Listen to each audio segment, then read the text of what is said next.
notre série sur les 7 péchés capitaux.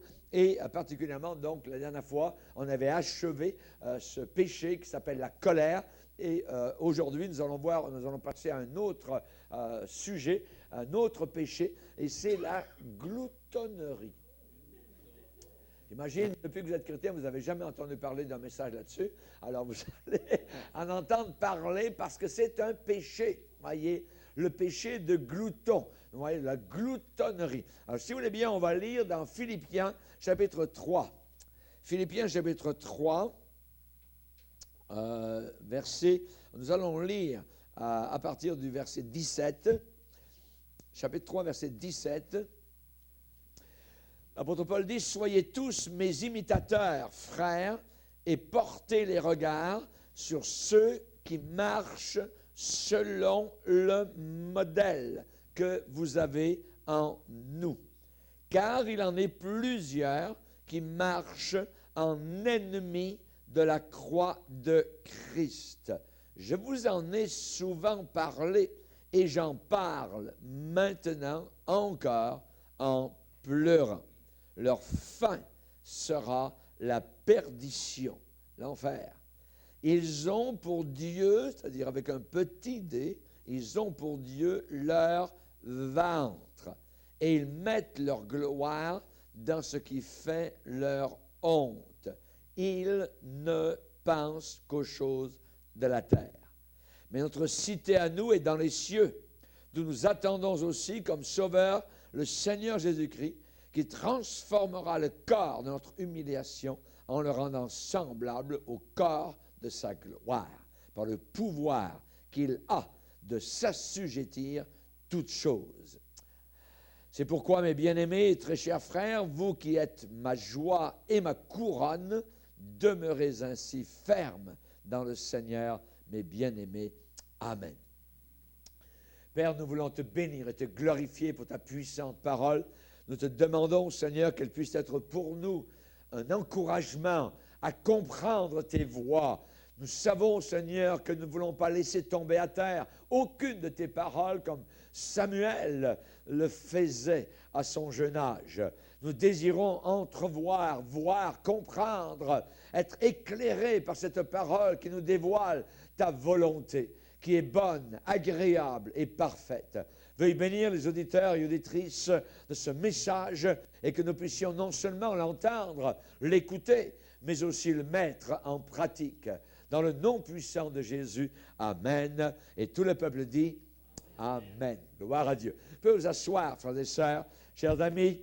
La gloutonnerie, être un glouton. J'aimerais vous donner un exemple. On a connu avec mon épouse un homme, nous étions en tournée en France, et vous savez que dans les pays occidentaux, généralement, il y a des bons plats, il y a des bonnes, je dirais, des recettes tout à fait particulières. Et un jour, à la manière, je dirais, française, nous avons été invités donc, dans une maison. Et il y avait un homme qui était là, je ne sais même pas s'il était chrétien, je pense qu'il n'était pas vraiment chrétien, mais cet homme-là, eh bien, pesait environ 140 kilos, environ, ce qui veut dire environ 300 livres, voyez, et il mangeait devant nous. Nous étions peut-être une douzaine de personnes à la table, et il y avait cet homme, donc, qui mangeait, je dirais, plutôt qui se goinfrait, voyez, parce que ça y est, je dirais, à la fourchette et en avant, et évidemment, à lui tout seul, il a mangé presque tout un gâteau. Voyez, toute une tarte, parce que lui tout seul. Et quand je lui ai dit, je lui ai adressé la parole, je lui ai dit qu'avec son appétit, il pouvait peut-être, ça pourrait le faire mourir ou l'entraîner certaines maladies, voyez. Soudain, il a pris une autre bouchée, il était tout rouge quand il mangeait, et il s'est mis à rire de tout son cœur, et il a enfoncé encore dans sa bouche une charcuterie. Vous voyez, il mangeait, c'était inimaginable, j'avais jamais vu. Et quand il riait, il venait rouge, j'ai dit le cœur va lui sauter, c'était c'était rouge bleuâtre. Vous voyez, il devait avoir environ une soixantaine d'années. C'était un spectacle assez inimaginable de voir cet homme. Je n'avais jamais vu un homme manger comme ça. En réalité, il était en train de creuser sa tombe. Vous voyez, en train de creuser sa tombe avec son couteau et sa fourchette. Hein? Et évidemment, cet homme-là était coupable. Pourquoi? Parce que c'est un péché. Devant Dieu, ce que je viens de vous décrire est un péché appelé dans la Bible gloutonnerie. Vous voyez? Peut-être vous dites, pasteur, vous poussez un peu. Bien, on va aller voir un peu plus loin. Vous voyez? Dans Galates,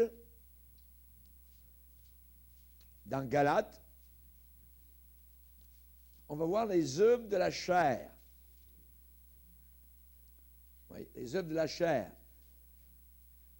Il est dit au verset 19, Galates chapitre 5, verset 19, « Or, les œuvres de la chair sont manifestes. » Ça veut dire c'est manifesté, c'est clair. C'est pas caché.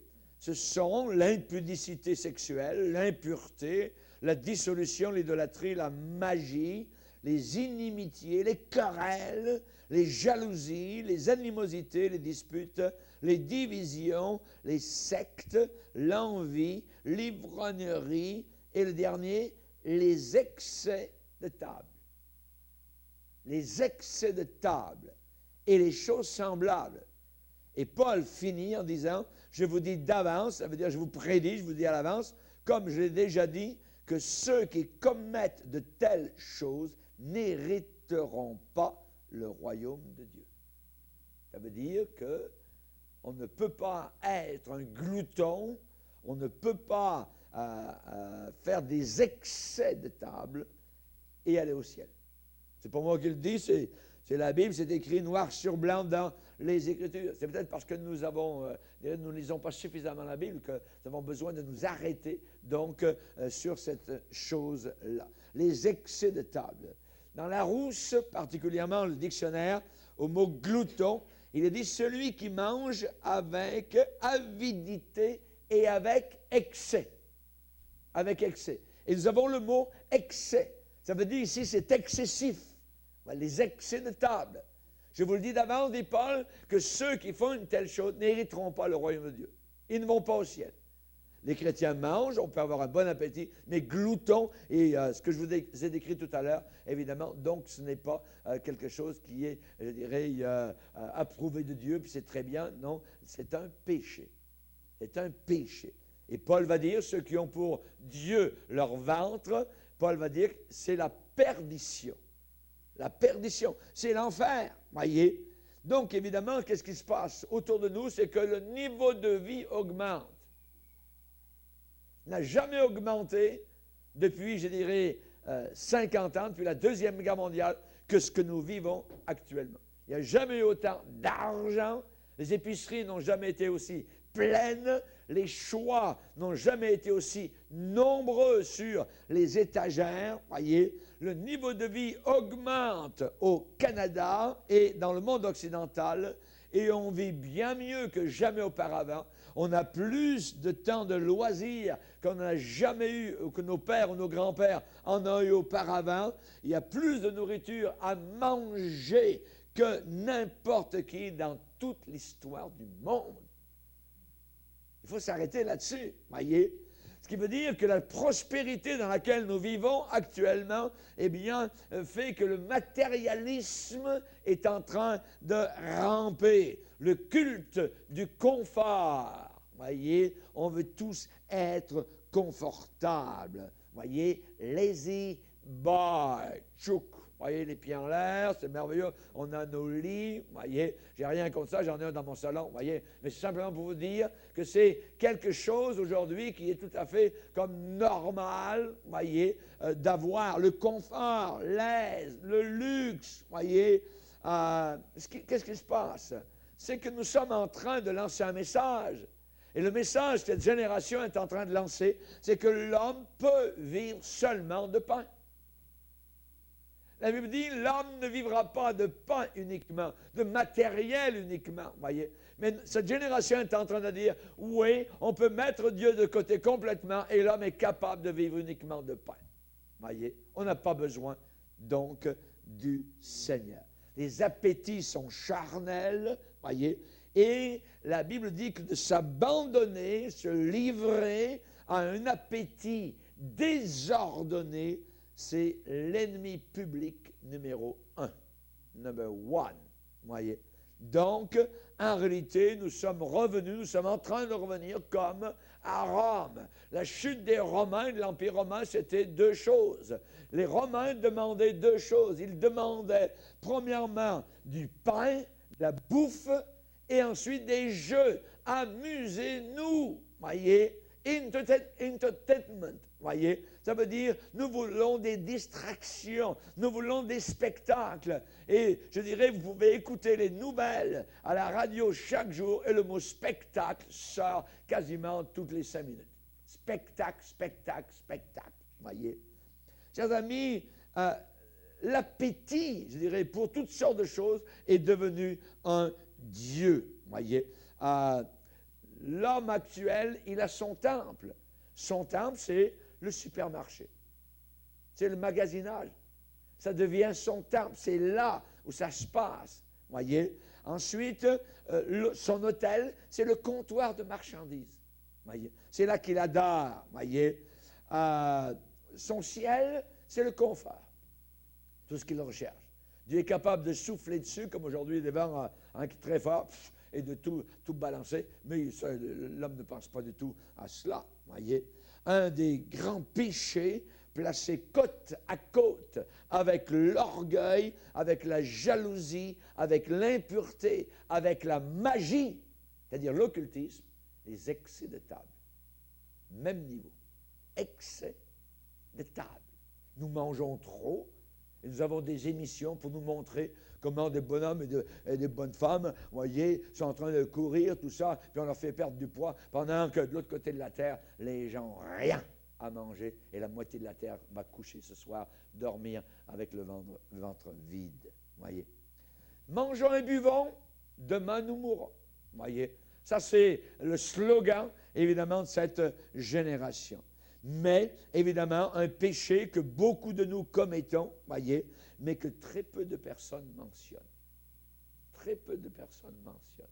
Mais c'est bien quand on a des séries, parce qu'on est en train de rafler, on est en train de ratisser, donc, les différents péchés, donc, dans la série des péchés capitaux, et ça fait du bien, donc, d'arriver sur les excès de table. Et Paul va dire, les excès de table et les choses semblables, je vous dis d'avance, comme je l'ai déjà dit, ceux qui commettent de telles choses n'hériteront pas le royaume de Dieu. Ça veut dire que c'est un péché, ce que l'Église catholique disait, mortel. Amen. Et Paul va dire dans Philippiens 3, perdition. Ils ont pour Dieu, leur ventre, c'est la perdition. Voyez? Donc, évidemment, c'est un péché parfois que beaucoup de chrétiens aussi commettent. De supposés chrétiens. Hein? Il n'y a aucune loi civile qui interdit ça. Il n'y a aucune loi gouvernementale qui interdit d'être glouton. Voyez? Mais les excès de table sont fortement dénoncés dans la Bible. Dans la Bible. Voyez? On va lire un passage, si vous voulez bien, dans Romains chapitre 13. Romains 13, 13. On peut lire le verset 12. La nuit est avancée, le jour approche. Dépouillons-nous donc des œuvres des ténèbres et revêtons les armes de la lumière. Notez le verset 13. Marchons honnêtement comme en plein jour, loin des excès. Nous y sommes. Loin des excès. Ça veut dire que la Bible enseigne la sobriété. La sobriété. Le contraire de l'excès, c'est la sobriété. Loin des excès et de l'ivrognerie, de la luxure, voyez, et de l'impudicité, des querelles et des jalousies. Mais revêtez-vous du Seigneur Jésus-Christ et n'ayez pas soin de la chair pour en satisfaire les convoitises. Ça veut dire n'ayez pas soin de la chair. Ne soignez pas votre chair, voyez. Et quand on parle des œuvres de la chair, nous avons ces œuvres, évidemment, décrites dans l'Épître aux Galates. N'ayez pas soin de la chair. Ça veut dire désobéissez à ce que la chair vous demande. Le monde autour de nous dit, écoute ton cœur. Non. Le chrétien dit, le Seigneur dit, écoute ton Dieu. Pas ton cœur, écoute ton Dieu. Amen. Alléluia. Merci Seigneur. Beaucoup sont coupables de gloutonnerie et parfois ils sont rapides aussi à condamner, évidemment, les autres pour leur péché. Beaucoup de personnes détectent, je dirais, rapidement et vite la paille, peut-être d'impureté, voyez, dans un autre, sans voir la poutre, je dirais, de la surindulgence chez eux. La surindulgence chez eux. C'est facile pour un homme qui fait une indigestion de mets fins et délicats, de friandises dont il n'a pas besoin, de regarder vers quelqu'un d'autre qui boit trop et de dire comme le pharisien, « Oh Seigneur, je te remercie de ce que je ne suis pas comme le reste des hommes. » Voyez? Non, on doit faire attention. Voyez? C'est nous-mêmes, premièrement. Voyez, avant de juger les autres, avant de parler des autres, il faut se regarder soi-même. On a souvent dit qu'il faut balayer le paillasson devant notre porte à nous avant d'aller balayer donc les maisons des autres. Donc, attention. Il y a des hommes qui sont liés, qui sont esclaves de leur estomac. Voyez? Et aux yeux de Dieu, c'est un péché. C'est un péché. Je sais, parfois, lorsque je vais en France, là-bas, ils ont un repas qui s'appelle le repas du midi. Et moi, quand je suis en mission, je leur dis, moi, repas de midi, j'en veux pas. Moi, je prends un bon déjeuner le matin et je prends ensuite un souper vers 5 heures le soir. Mais mec, c'est dur. Ils ont la caboche, je dirais, dure. Parce que, non, pasteur, midi, c'est midi, il faut absolument que vous soyez là. Et un jour, je me rappelle, j'étais chez une famille qui me recevait dans leur maison. Et j'ai dit, non, pas question. Moi, je ne mange pas le midi, il faut que je me prépare pour la réunion. Je suis dans la prière, ainsi de suite, dans l'étude de la parole de Dieu. Et la bonne femme, elle était quasiment en colère, voyez. Et elle avait invité ses amis, tout ça, mais le pasteur invité n'était pas là. Moi, j'étais dans ma chambre en haut. Vous voyez, non, moi, je ne mange pas. Mais pour eux, c'est quasiment, c'est sacré. Tu ne touches pas au repas du midi. C'est comme si, oh, le pasteur est en train de jeûner. Je ne suis pas en train de jeûner du tout. Vous voyez, moi, je prends un bon déjeuner le matin et je reprends, quand je suis en tournée, un repas le soir. Mais pour eux, c'est terrible, vous voyez, de manquer, de sauter le repas du midi, voyez. Ah non, il ne faut pas être comme cela. Donc, évidemment, la gloutonnerie, je ne dis pas que c'était des gloutons, mais simplement, donc, vous montrer que si on saute un repas, où il y a des gens qu'on veut faire jeûner, mais c'est terrible, vous voyez, parce que jeûner, pour eux, ils pensent qu'ils vont mourir au bout de 2 repas qu'ils n'ont pas eu, tout ça. Non, vous voyez, il ne faut pas être esclave de notre estomac. Nous devons commander à notre cœur. OK?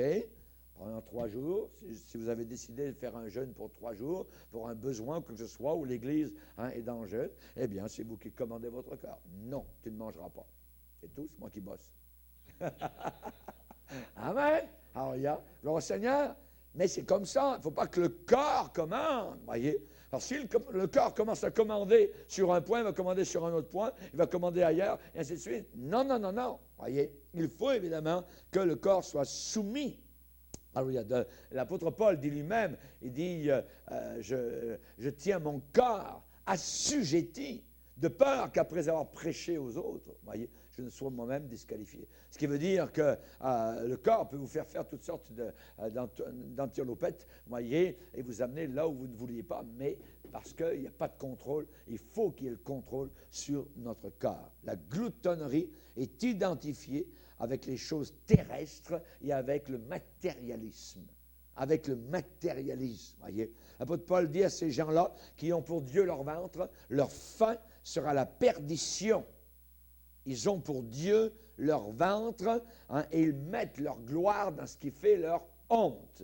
Voyez. Donc, évidemment, nous avons besoin, personnellement, donc, de bien écouter ce que le Seigneur déclare vis-à-vis de ces choses-là. Parce qu'on a affaire avec l'éternité. Voyez. Donc, l'expression physique de la philosophie matérialiste, eh bien, n'a pas de place pour Dieu. Il n'y a pas de place pour Dieu et ne voulons pas être influencés par le monde ou des supposés chrétiens qui sont totalement charnels et qui peut-être ne sont pas connus de Dieu et vont se retrouver en enfer. Le Seigneur a bien dit, ce ne sont pas tous ceux qui disent Seigneur, Seigneur qui entreront. Voyez, hein? Donc, il faut faire partie de ceux qui vont entrer dans l'éternité avec Jésus. Évidemment, donc, dans le monde, les gens rient devant une retenue, je dirais, il y a une maîtrise de soi-même qui est correcte et que la Bible demande. Dans le monde, l'esprit du monde se moque de la tempérance, voyez, de la décence. Et le monde dit, mangeons, mangeons, buvons, demain nous mourrons. Alors allons-y, voyez. On va s'empiffrer, on va s'engouffrer, tout ça. Et tout ce que vous voyez, évidemment, aujourd'hui, sur l'écran de ce monde, c'est soit du sexe, c'est soit de la bouffe, c'est soit des annonces, c'est soit des moqueries de Dieu, ou du mariage, ou quoi que ce soit. Ça, c'est l'égout du monde, vous voyez, qui est en train de nous arriver. Et nous ne voulons pas être comme eux. Ce n'est pas mangeons et buvons. Rappelons-nous, 24 heures avant le grand déluge mondial autour de la terre, la destruction de millions de personnes, ils mangeaient et buvaient. Ça veut dire que c'était la bouffe avec avidité. Vous voyez, ils mangeaient et ils buvaient. Mangeons, buvons. Avant la destruction de Sodome et Gomorrhe, le soir avant, puis ça s'est passé le matin, rappelez-vous. Voyez, Abraham a regardé le matin, c'était une fournaise, donc dans la vallée du Jourdain, avec Sodome et Gomorrhe en train de brûler, avec une pluie de feu qui est tombée du ciel. Hein. Eh bien, que faisait-il le soir avant? Il mangeait et buvait, voyez. Et quand on a mangé, hein, évidemment, donc c'est toutes sortes de choses, pas uniquement le ventre, ça peut être le sexe, ça peut être toutes sortes de dissolutions, voyez. Donc, nous, retenue, la retenue. Voyez. On va lire, si vous voulez bien, dans Proverbes, on va lire différents passages, dans Proverbes 23. Proverbes chapitre 23, verset 19. Il dit, écoute mon fils et sois sage, sage. Dirige ton cœur dans la voie droite. Ne sois pas parmi les buveurs de vin. Ça veut dire que ta place, elle n'est pas dans le bar. Ne sois pas parmi, au milieu d'eux, participant avec eux, avec leur beuverie. Ne sois pas parmi les buveurs de vin, parmi ceux qui font excès des viandes. Voyez, car l'ivrogne est celui qui se livre à des excès. Notez le mot excès qui revient 2 fois. Voyez, ces gens-là s'appauvrissent. L'ivrogne est celui qui se livre à des excès, s'appauvrissent. Et l'assoupissement fait porter des haillons. Des haillons. Généralement, ces gens-là ont une vie de nuit. Voyez, et nous sommes du jour, nous ne sommes pas de la nuit. Amen. Donc, on va lire, si vous voulez bien, maintenant un autre passage où Jésus nous a avertis par rapport à son retour, qui va être soudain. Voyez, dans Luc, l'évangile de Luc, chapitre 21. Évangile de Luc, chapitre 21, verset 34, où le Seigneur lui-même, en personne, nous met en garde en disant, prenez garde à vous-même. Prenez garde à vous-même, de crainte que vos cœurs ne s'apesantissent, ça veut dire ne s'alourdissent, par les excès. On a encore là ce mot, les excès du manger et du boire, et par les soucis de la vie, et que ce jour ne vienne sur vous à l'improviste, car il viendra, c'est certain, il viendra comme un filet sur tous ceux qui habitent sur la face de toute la terre. Veillez donc et priez en tout temps, afin que vous ayez la force d'échapper. Voilà, hein, avoir la force d'échapper à toutes ces choses qui arriveront et de paraître debout devant le Fils de l'homme. Donc attention aux excès du manger et du boire. Amen. De faire attention à ce péché-là.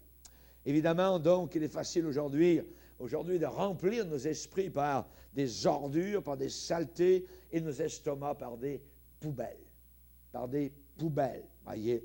Pendant que nos âmes, à l'intérieur de nos cœurs, sont en train de crier famine. Rappelons-nous que le Seigneur a dit, l'homme ne vivra pas uniquement de pain, voyez, mais de toute parole. L'homme, le chrétien, doit se nourrir de parole. La parole de Dieu est une nourriture pour nos âmes. Quand je fais une étude biblique et qu'au bout de 3-4 heures, hein, j'arrête mon crayon, quoi que ce soit, c'est comme si j'avais fait un repas. J'ai nourri mon âme. Amen. J'ai nourri. Nourrissez votre âme. Lisez ce livre. Laissez Dieu vous parler. Cette parole vous nourrira. L'apôtre Paul a dit à Timothée, nourris-toi des paroles de la foi. Amen. Nourris-toi des paroles de la foi. Jérémie a dit, Seigneur, j'ai fait de ta parole mon désir, je les ai mangés avec avidité, et ils ont créé la joie dans mon cœur. La joie dans mon cœur. Veux-tu la joie dans ton cœur? Commence pas à prendre la petite bébelle et à allumer la patente. Voyez, c'est pas ça la joie. Commence à ouvrir ta Bible. Amen. À ouvrir ta Bible et à lire les Saintes Écritures. Alléluia. Lis un chapitre. Ensuite, tu t'arrêtes et tu recommences à le lire une deuxième fois. Tu le relis. Voyez. Ensuite, tu arrives de nouveau à la fin. Et une troisième fois, le même chapitre, tu le relis encore. Et là, le Seigneur a quelque chose qui est là pour toi particulièrement. Alors, prends un crayon, et toujours un crayon, voyez, et note ta Bible, voyez. Et pas peur de faire des marques, des carreaux, des cadres, des crayons de couleur, des feutres, voyez. Et ainsi, tu sauras où c'était quand Dieu t'a montré ce beau passage et que ton âme a été nourrie. Amen. Nourris-toi. Il faut apprendre à se nourrir soi-même de la parole du Seigneur. Amen. On va lire, si vous voulez bien, un passage dans Deutéronome chapitre 8. Deutéronome chapitre 8. Il est dit ici au verset 10. Au verset 10, lorsque tu mangeras et te rassasieras, tu béniras l'Éternel ton Dieu pour le bon pays qu'il t'a donné. Garde-toi d'oublier l'Éternel ton Dieu, au point de ne pas observer ses commandements, ses ordonnances, ses lois que je te prescris aujourd'hui.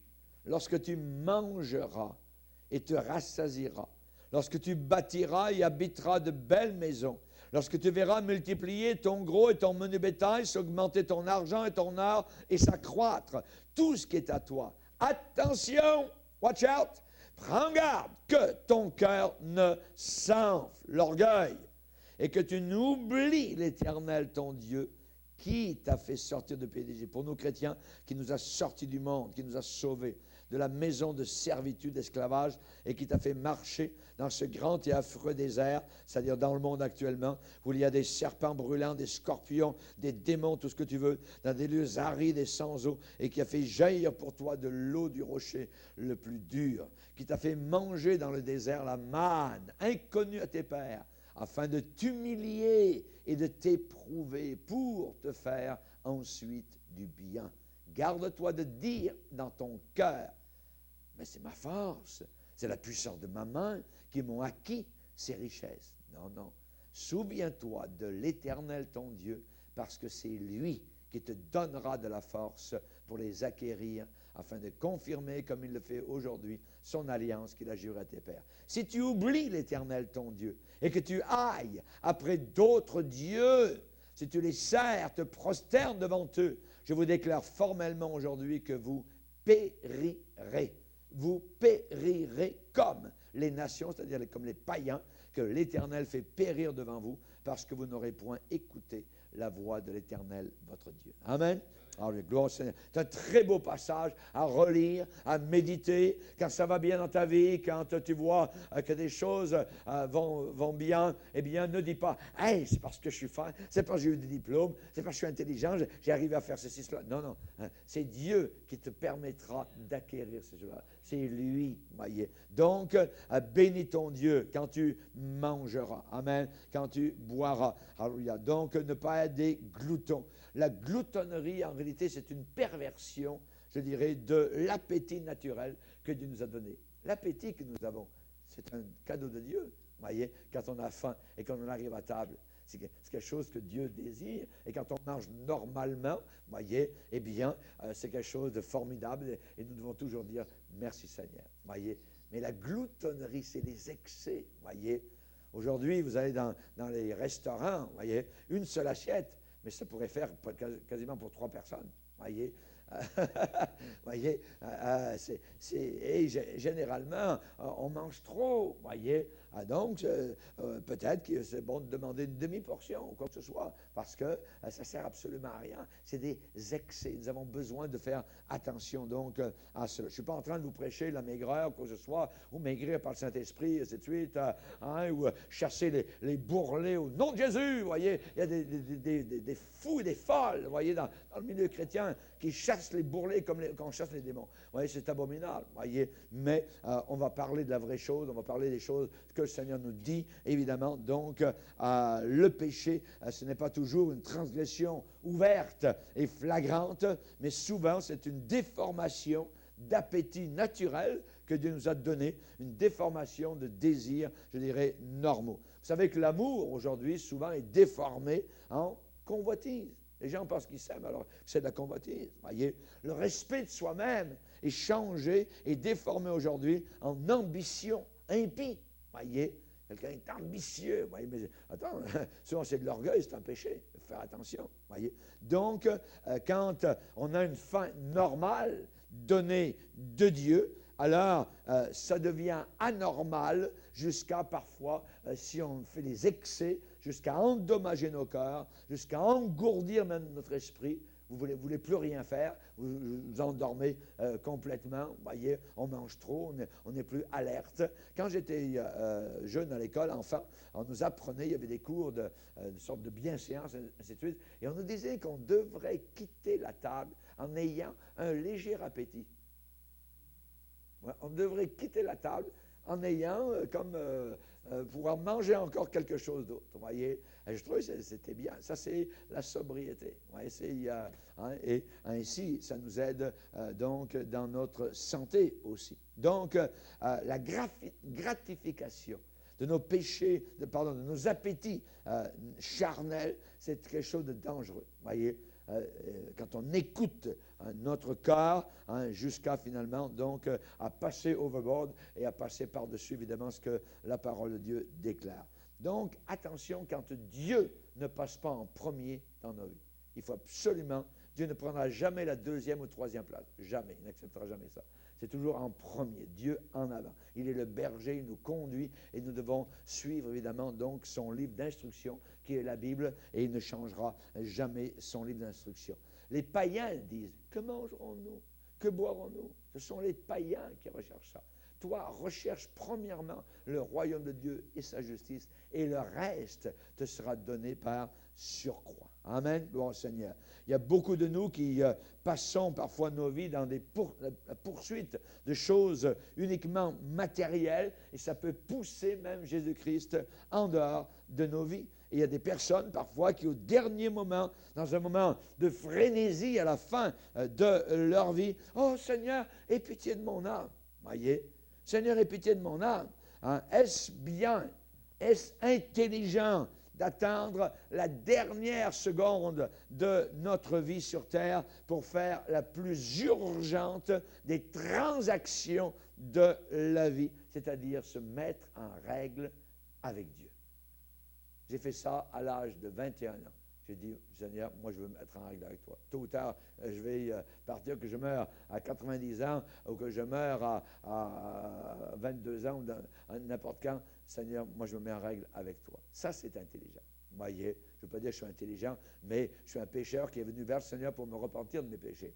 Mais il y a des gens qui attendent la dernière minute, la dernière seconde. Ils ont vécu selon leurs quatre volontés toute leur vie. Et à la fin, Seigneur, s'il te plaît, aie pitié de moi. Voyez, moi personnellement, je doute sérieusement de la sincérité et de l'authenticité d'une repentance sur un lit de mort.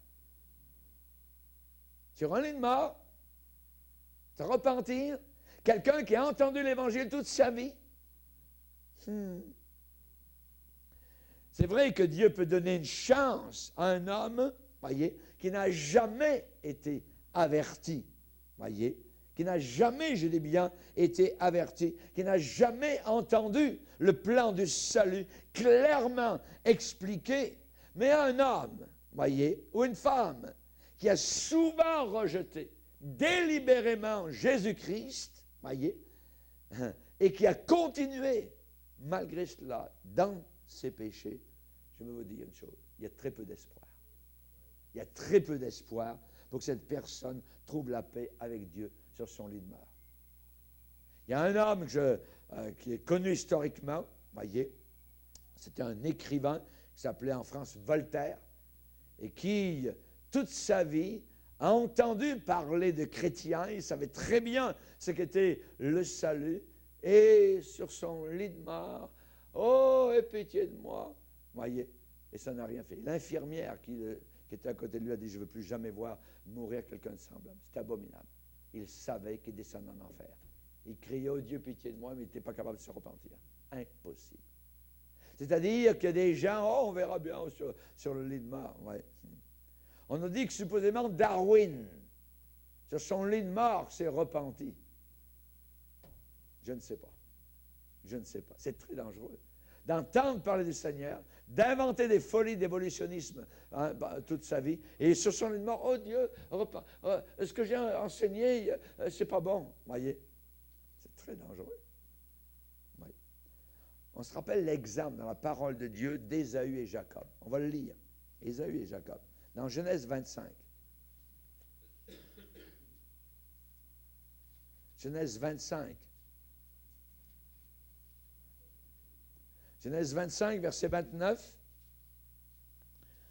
Comme Jacob faisait cuire un potage, Ésaü revint des champs, accablé de fatigue. Et Ésaü dit à Jacob, « Laisse-moi, je te prie, manger de ce roux-là, une sorte de potage, car je suis fatigué. » C'est pour cela qu'on a donné à Ésaü le nom d'Édom.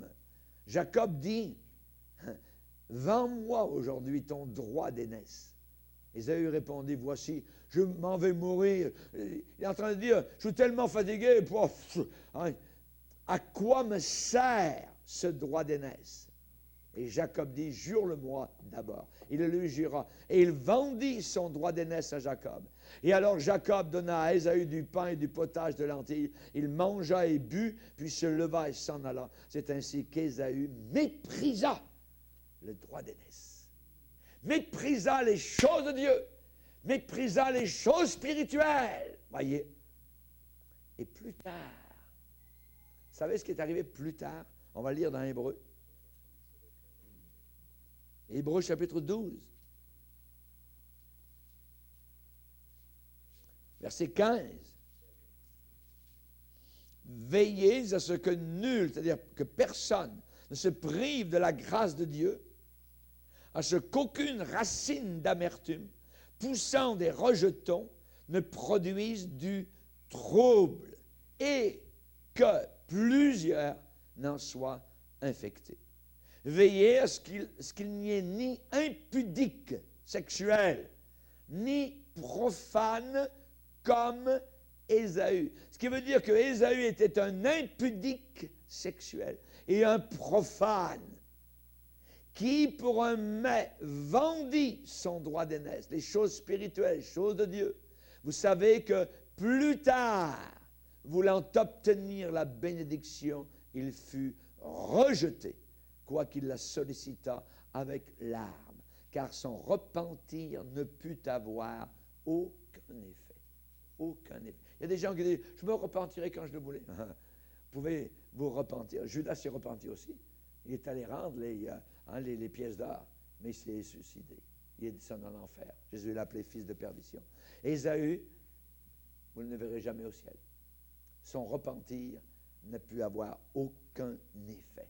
Plus tard, il a vendu les choses spirituelles, les choses de Dieu, les choses de la maison de Dieu, les choses de la Bible, ce qui concerne les choses du Seigneur. Ne vendez jamais le sang de Jésus pour le potage du monde, pour les mets du monde, parce que le monde est en train de vouloir vous vendre, voyez.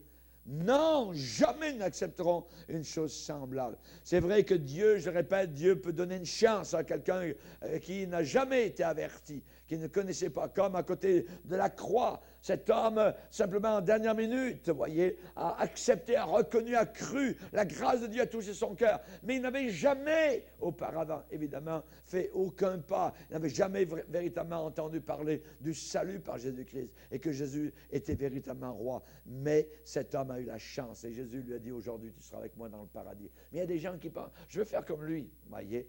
Il y a des gens qui sont morts comme ça, un accident sur la route, voyez, les a frappés, ils sont descendus littéralement en enfer. Il y a des gens qui ont une attaque de cœur. Il y a des gens qui soudain étaient en train de manger, d'avaler tout ça. Pouf, le cœur a sauté et ils sont descendus. Voyez, on ne descend jamais au ciel. On monte au ciel, mais on descend toujours en enfer. Voyez, la Bible enseigne cela. Le diable est un fin, rusé.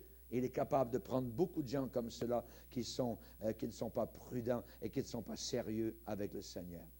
La Bible avertit d'un jour où les hommes appelleront le Seigneur. Et Dieu dit, je ne répondrai pas. Est-ce que Dieu a répondu à Saül, le roi? Non. Il n'a pas répondu. Voyez, il avait désobéi. Dieu n'a pas répondu. Voyez. Alors, comme il n'y a que deux sources d'instruction, celle de Dieu ou celle du diable, Saül est allé consulter une sorcière. Et là, il a reçu un esprit qui l'a fait tuer le lendemain. Il s'est suicidé le lendemain. Voyez. Donc, on voit que c'est très dangereux. On va le lire, si vous voulez bien, dans Proverbe, 1er chapitre. Proverbe, 1er chapitre. Psaume, Proverbe. 1er chapitre. Et nous lisons quelques versets. Verset 23. C'est Dieu qui parle par le Saint-Esprit. Tournez-vous pour écouter mes réprimandes. On n'aime pas ça, les réprimandes. Voyez, flattez-nous, dites-nous des choses flatteuses, mais pas des réprimandes. Le Seigneur dit, tournez-vous pour écouter mes réprimandes. Voici, je répandrai sur vous mon esprit, le Saint-Esprit. Je vous ferai connaître mes paroles. Mais puisque j'appelle et que vous résistez, puisque j'étends ma main et que personne n'y prend garde, puisque vous rejetez tous mes conseils et que vous n'aimez pas mes réprimandes, moi aussi, je rirai quand vous serez dans le malheur. Je me moquerai quand la terreur vous saisira. Quand la terreur vous saisira comme une tempête et que le malheur vous enveloppera comme un tourbillon. Quand la détresse et l'angoisse fondront sur vous. Alors, Dieu dit, ils m'appelleront et je ne répondrai pas. Ils me chercheront et ils ne me trouveront pas. Raison? Il y a beaucoup de raisons. Parce qu'ils ont haï la science. La science est connaissance de Dieu. Parce qu'ils n'ont pas choisi la crainte de l'Éternel. Parce qu'ils n'ont pas aimé mes conseils et qu'ils ont dédaigné toutes mes réprimandes. Ils se nourriront du fruit de leur voix et ils se rassasieront de leurs propres conseils. Voyez? Car la résistance des stupides les tue et la sécurité des insensés les perd. Verset 33, mais celui qui m'écoute reposera avec assurance et il vivra tranquille et sans craindre aucun mal. Merci Seigneur. Amen. Alléluia. Gloire au Seigneur. Donc beaucoup ne voient pas la gloutonnerie comme un péché, voyez, vicieux, mais c'est un péché qui est condamné dans la Bible. Dans la Bible, du début à la fin de la Bible. Quand nous allons à table et qu'il n'y a pas de retenue, voyez, qu'il n'y a pas de retenue, qu'il n'y a pas de discipline de soi-même, qu'est-ce que nous sommes en train de faire?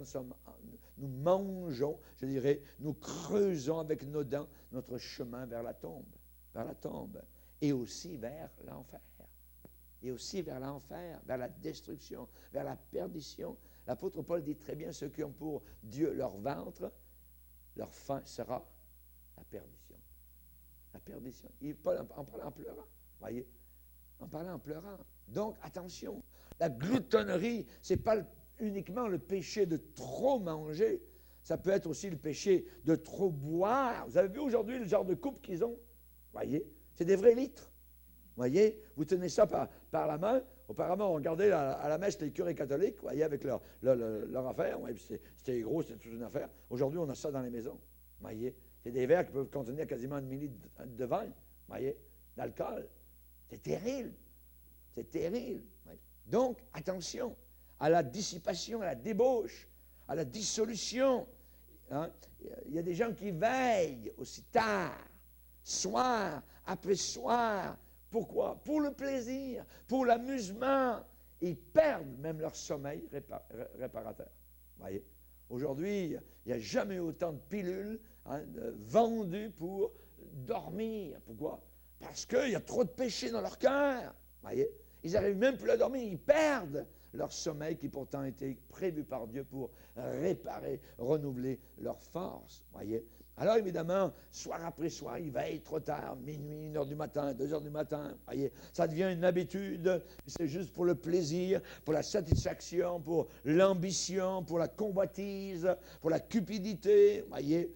Il y a des couples mariés même aussi, qui n'ont pas de retenue. Voyez? Ils n'ont aucune retenue, aucune tempérance, même dans leurs relations les uns avec les autres. Et leur cœur souffre, leur esprit souffre, et leur âme souffre. La Bible demande d'être tempéré en toutes choses, voyez, et de ne pas abuser d'aucun privilège donné de Dieu. Voyez, tout m'est permis, mais tout n'est pas utile. Tout m'est permis, mais tout n'est pas utile. Et attention donc à la gloutonnerie. Suite au prochain numéro. Amen. Amen. On va continuer mercredi prochain pour la suite donc de ce message. Amen. Gloire à Dieu. Seigneur, nous te bénissons. Nous te remercions car nous voulons être sobres dans un monde qui est dissolu. Nous savons que tu as placé, Seigneur, les excès du manger, les excès de table, au même niveau que la magie, que la dissolution, que les divisions. Et tous ceux qui commettent de telles choses n'hériteront pas le royaume de Dieu. Nous devons bien lire la parole. Attention, ne vous y trompez pas, dit l'apôtre Paul. Ô mon Sauveur, nous te demandons, Seigneur Jésus, que tu puisses nous garder dans ces jours de la fin, Seigneur, où ce n'est pas la spiritualité chrétienne et biblique qui conduit les gens, mais au contraire, leur ventre. Nous te demandons, Seigneur Jésus, pardon pour les fois où nous avons pu mal agir dans ce sens-là et que nous puissions être sobres et veiller. Ô mon Sauveur, nous savons que les excès de table nous appesantissent, même dans notre âme, et nous voulons avoir la force d'échapper à toutes les choses qui s'en viennent sur la terre pour être retrouvés debout devant toi, Seigneur, quand tu vas revenir. Car ce jour va venir comme un filet sur tous les habitants de la terre, aux quatre coins du monde. Seigneur, merci pour ta bonté et ta grâce de nous enseigner encore par ton Saint-Esprit. Au nom de Jésus. Amen. Et tout le peuple dit Amen. Amen.